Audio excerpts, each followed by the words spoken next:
Today's video is from the blog of Lee Rosen, a nationally known divorce and family lawyer and a practice consultant.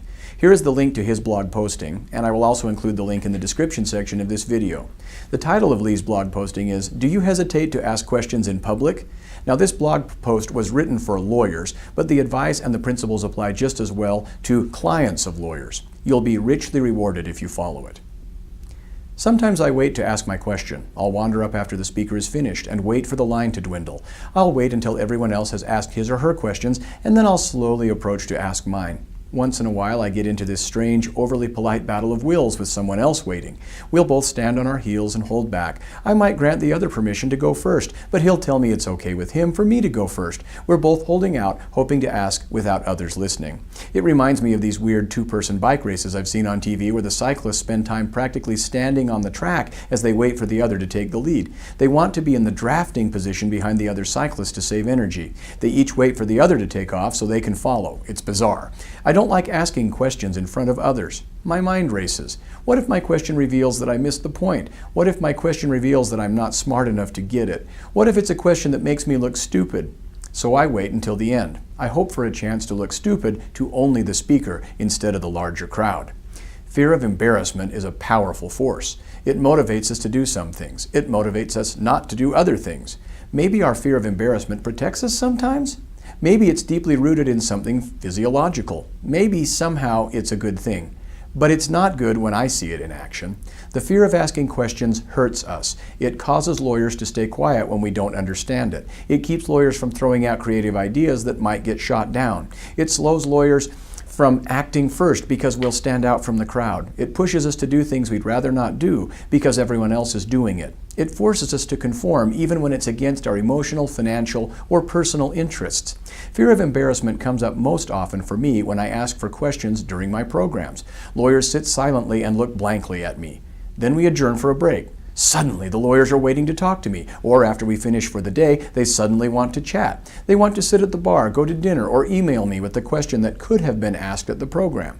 Sadly, the program would have been better if they'd asked.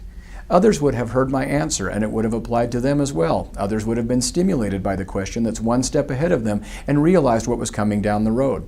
Others would have benefited by seeing things from the questioner's perspective. I'll be doing 2 workshops in October. I'm hoping I'll get lots of questions. If you come, be sure to ask questions, okay? Why you shouldn't wait. Here's one really interesting thing about the questions I get. The lawyers who ask dumb questions, and come on, we all know there are a few dumb questions, so let's not do the no dumb questions thing. These dumb question lawyers never hesitate. They pipe right up. They ask a million questions. Well, maybe I shouldn't have said that, huh? That probably wasn't helpful, but the smart questions come from lawyers like you. The lawyers who hesitate, who deliberate, and who worry about asking are the lawyers with the really interesting questions that the group is dying to ask. The fact that you've got some reluctance to ask is a sign that you're about to ask a really good question. Those questions I get in the bar, the restaurant, or via email after the program is over are always great questions. I always wish they'd been asked during the program.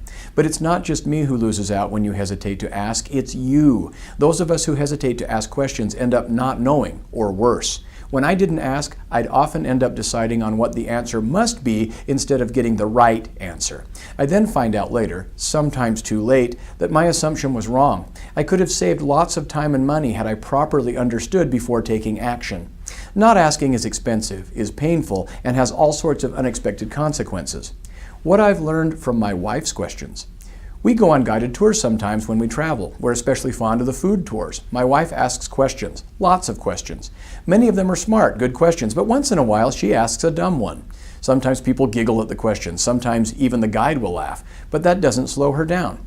She keeps asking, keeps learning, and keeps getting maximum value out of the tour. Of course, she's not burdened by the mindset of being a lawyer. She's a writer. She's not plagued by our fear of embarrassment. And here's what's really interesting about her asking questions. She frequently has other guests on the tour thank her for asking. She makes friends. It's fairly common for us to end up out to lunch or dinner with people she met on her tours. The questions, dumb and smart, make her more approachable, likable, and human. People like her more, not less, when she asks her dumb questions. When she asks questions, she learns more, grows more, and gets more value. Plus, she makes friends. She's not letting fear of embarrassment stand between her and her objectives. There's a lesson in that. You'll get the same benefits when you face the fear of embarrassment. You'll learn more, grow more, and get more value. You might even make more friends. Don't let fear hold you back. Go ahead and ask your question.